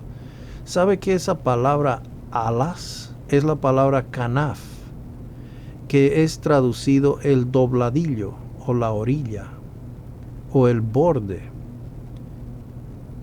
¿Se dan cuenta? Esta mujer entendía el borde de su ropa, el borde de su vestimenta, ¿ya? De este Mesías que iba a venir, iba a traer salud. Zacarías 8:23. ¿Alguien lo tiene? Si lo tienen, si me ganan, Zacarías 8:23. Y van a ver esta palabra kanaf, traducido de otra manera, creo, en la Reina Valera. Dijo, así ha dicho Jehová de los ejércitos, en aquellos días acontecerá que 10 hombres de las naciones de toda lengua tomarán el manto de un judío, o el manto a un judío, diciendo, iremos con vosotros, porque hemos oído que Dios está con vosotros. Esa palabra manto, la palabra kanaf. Entonces hemos perdido algo. Esta mujer entendía las profecías. Ella entendía quién es este Mesías.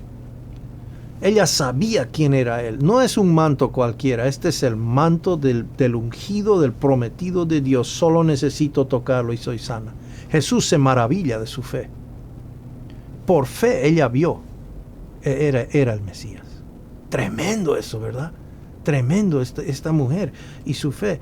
Entonces, eso ella en la traducción lastimosamente un poquito hay que escarbarlo, ¿verdad? Y no es que lo haya encontrado yo, otro me lo mostró, pero creo que es interesante ver que esta mujer no está poniendo su fe en un hombre cualquiera. Ella está poniendo su fe en el Mesías, cosa que Israel debía aprender y mirar y entender. La mujer deliberadamente tocó el borde de su manto en una demostración de su fe. ¿Por qué Mateo? ¿Por qué Mateo traería esa información? A no ser que sea importante. El manto de Mesías. Ella creía que el poder de Jesús podía sanarla, incluso sin su conocimiento o consentimiento.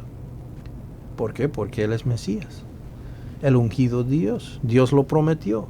El resultado fue la sanación inmediata del sangrado de la mujer. Increíble, increíble. Inmediatamente su sangrado después de 20 y tantos años es subsanado.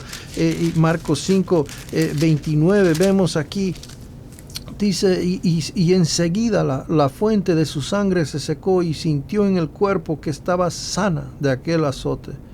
Luego Jesús, conociendo en sí mismo el poder que había salido de él, volviéndose a la multitud, dijo: ¿Quién ha tocado mis vestidos? Sus discípulos, bueno, ¿de qué estás hablando, Señor? Si hay miles de personas que te están atropellando, ¿no? El resultado fue la sanación inmediata del sangrado. El poder de Jesús no habría funcionado sin su conocimiento. Él quería reconocer la fe de la mujer. ¿Por qué? ¿Por qué Mateo dice esto? ¿Por qué Mateo trae esto? Pues al contrario, Israel, ¿qué? ¿No? Israel lo rechazó. Los discípulos, probablemente con Pedro como portavoz, consideraron la pregunta irrazonable, ya que una muchedumbre apretaba contra ellos. Un poco gracioso. Hay partes, ¿no?, que tiene cierta gracia.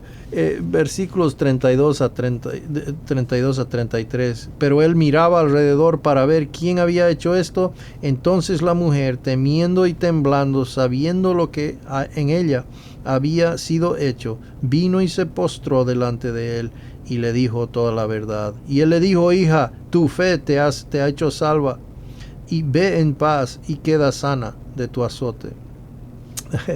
Al darse cuenta que no podía mantenerse su secreto, ella le contó a Jesús su historia. Con el afectuoso uso de término hija, Jesús reconoció la fe de la mujer en presencia de todo el pueblo. No es que ella creía que él era Mesías. Los servidores de Jairo indicaron su falta de esperanza con respecto a su hija. Pero hay que apurarse, dice. Mientras él hablaba, vinieron de casa del principal de la sinagoga diciendo: tu hija ha muerto. ¿Para qué molestas más al maestro? O sea, ya murió, ¿no? Ya es el final. Entonces, en respuesta a la noticia, Jesús mandó al hombre a no temer, sino a creer. Él quería que el hombre creyera de la misma manera que la mujer había creído. ¿Qué le dice? Dice: pero Jesús, luego que oyó lo que se decía, dijo al principal de la sinagoga: no temas, cree solamente. ¿Quieres ser salvo? Cree solamente. Tremendo, versículo 37, y no permitió que le siguiese nadie, sino Pedro, Jacobo y Juan, hermano de Jacob. Esos tres, ¿no? Los vemos, ese círculo más íntimo. Acompañaron a Jesús a la casa de Jairo. Ahora, los dolientes, apenados, se encontraban intensamente conmovidos, similar a la reacción ante la tumba de Lázaro, más tarde en Juan 11, ¿no? Jesús indicó que el llanto no era justificable porque su muerte no era permanente, ¿no? Versículo 39. Y entrando les dijo: ¿por qué alborotáis y lloráis? La niña no está muerta, sino duerme. El rápido cambio de emoción de los dolientes y se burlaban de él demostraba la poca profundidad de su duelo. Oiga, el Señor ve la muerte muy diferente a nosotros, ¿no? Lo ve como separación del espíritu y el cuerpo, nada más. Y para él es meramente unir el espíritu con la muerte o con el cuerpo. Y hay vida. Tremendo, ¿no? No está muerta, duerme, dice. Y versículo 41, y tomando la mano de la niña le dijo: Talita Kumi, que traducido es: niña, a ti te digo, levántate. Jesús tomó la mano de la niña y le dio una orden simple de levantarse. Una vez más la sanación completa ocurrió, causando el asombro. Jesús instruyó a los padres a no convertirla en un espectáculo para los curiosos. En el 43 dice, pero Él les mandó mucho que nadie lo supiese y dijo que se le diese de comer, ¿no? Es su misericordia por la niña, no por el espectáculo. La curación de 2 hombres, ciegos y un sordo mudo. Ya estamos por terminar, jóvenes. Gracias por su valentía de seguir. En breves momentos terminamos, ¿ya? Mateo 6, 27 a 34. Lo voy a dar lectura y terminamos. 5 diapositivas más. Dice así, Mateo 9, 27. Dice, pasando Jesús de allí, le siguieron 2 ciegos, dando voces y diciendo, ten misericordia de nosotros, hijo de David. ¿Quién es este? ¿Quién es hijo de David? Si no es el Mesías. Y llegando a la casa, vinieron a él los ciegos y Jesús le dijo, ¿creéis que puedo hacer esto? Ellos dijeron, sí, Señor. Entonces les tocó los ojos, diciendo, conforme a vuestra fe os sea hecho. Y los ojos de ellos fueron abiertos, y Jesús les encargó rigurosamente, diciendo, mirad que nadie lo sepa. Pero salidos ellos divulgaron la fama de él por toda aquella tierra. Mientras salían ellos, aquí le trajeron un mudo, endemoniado. Ahora, un mudo endemoniado es complicado, Eso es complicado. ¿Cómo se trata con un mudo endemoniado? Entonces, y echado fuera el demonio, el mudo habló, y la gente se maravilló y decía, nunca se ha visto cosa semejante en Israel. Sí, nunca se ha visto cosa semejante en Israel, ni tampoco se ha visto después. ¿Ya? Entonces, pero los fariseos decían, por el príncipe de los demonios echa fuera a los demonios. Recorría Jesús por todas las ciudades y aldeas, enseñando en las sinagogas de ellos y predicando el evangelio del reino y sanando toda enfermedad y toda dolencia en el pueblo. Bien, entonces los ciegos ven al Mesías, ¿ya? Los ciegos lo ven. Los ciegos, qué chistoso esto. Estos hombres ciegos, los cieguitos están ahí, Jesús, hijo de David. Mateo entendió que estos ciegos vieron más que los fariseos y otros líderes nacionales que no pudieron reconocer a Jesús como el Mesías, cosa que tenían las mismas escrituras delante de ellos, ¿verdad? Y podían verlo, y los ciegos lo están viendo mejor. Jesús ejercitó su autoridad mesiánica curando el ciego en cumplimiento de Isaías 35, 5 a 6. Eso pueden leer en su tiempo, pero habla de cómo el Mesías iba a venir y curar a los ciegos, a los etcétera, a los heridos y todo. Mateo 9, 30, 31, la noticia de las acciones mesiánicas de Jesús se propagaron por todo Israel. Por todo Israel, claro que sí. La gente reconoció las implicaciones mesiánicas de la sanación del mudo endemoniado. Esto es, no hay cómo negar esto. No hay cómo negarlo, ¿ya? No hay forma de sacar a un demonio de un mudo, ¿ya? Jesús sí lo hizo. Puesto que los fariseos no podían negar la evidencia del milagro, dieron una falsa o blasfema con explicación del mismo, ¿no? Lo hace en el poder de Satanás. Bueno, Satanás sacando Satanás, no es lógico, dice Jesús, ¿no? No tiene sentido eso. El segundo rechazo en Nazaret, y claro, en Nazaret es lo que se crió el Señor Jesucristo, y nadie es profeta en su propia tierra, ¿verdad? Ahí es lo mismo con el Señor Jesucristo. Marcos 6.1. Marcos 6.1, miramos, dice, salió Jesús de allí y vino a su tierra y le seguían sus discípulos. Entonces los discípulos acompañaron a Jesús en este viaje, mostrando que esto no era una visita de familia en Nazaret, sino un viaje para llevar a cabo su ministerio público. La gente estaba asombrada con su autoridad, pero no le creían. Fíjese lo que dice. Y llegando el día de reposo comenzó a enseñar en la sinagoga y muchos oyéndole se admiraban y decían, ¿de dónde tiene estas cosas? Y qué sabiduría es esta que le es dada. Y estos milagros porque por sus manos son hechos. Entonces, como no podían explicarlo, le rechazaron. ¿No es este el carpintero, hijo de María, hermano de Jacobo, de José y de Judas y de Simón? ¿No están también aquí con nosotros sus hermanas? Y se escandalizaban de él. ¿Quién se cree este? ¿No? En otras palabras. Una persona es menos respetada por quienes la conocen mejor. Y eso es cierto, ¿no? Jesús no iba a obligar a los que no le querían y por eso no hizo muchos milagros en la zona. Fíjese lo que dice en el versículo 5, y no pudo hacer allí ningún milagro, salvo que sanó a algunos pocos enfermos, poniendo sobre ellos las manos. Y estaba asombrado, al contrario, ¿no? O sea, con la mujer, ¿no? Que fue sanada de su sangrado. Él también estaba asombrado de la incredulidad de ellos y recorría las aldeas de alrededor enseñando. Jesús no iba a obligar a los que no le querían y por eso no hizo muchos milagros en la zona.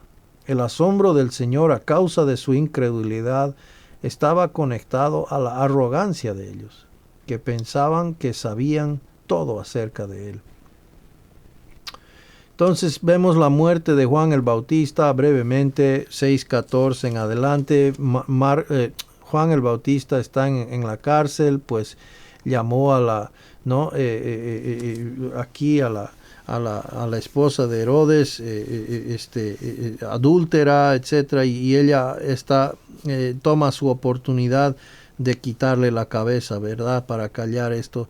Entonces los informes de los milagros de Jesús llegaron a Herodes, quien dedujo que Juan el Bautista debió de estar relacionado a los poderes milagrosos de algún modo. La gente estaba dispuesta a aceptar a Jesús como un profeta, pero no como el Mesías. Y eso es cierto hoy.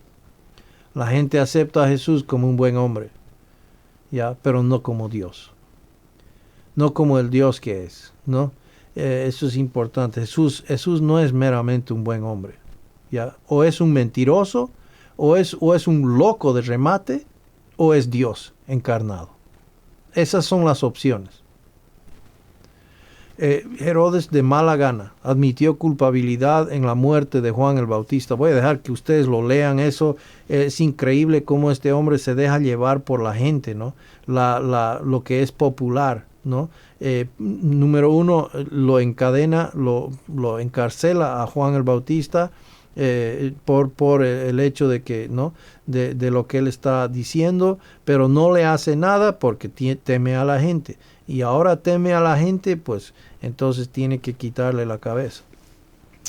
Típico de los políticos, vamos a decir, ¿no? El poder político es así. Estos versículos dan las circunstancias históricas que rodearon la muerte de Juan el Bautista.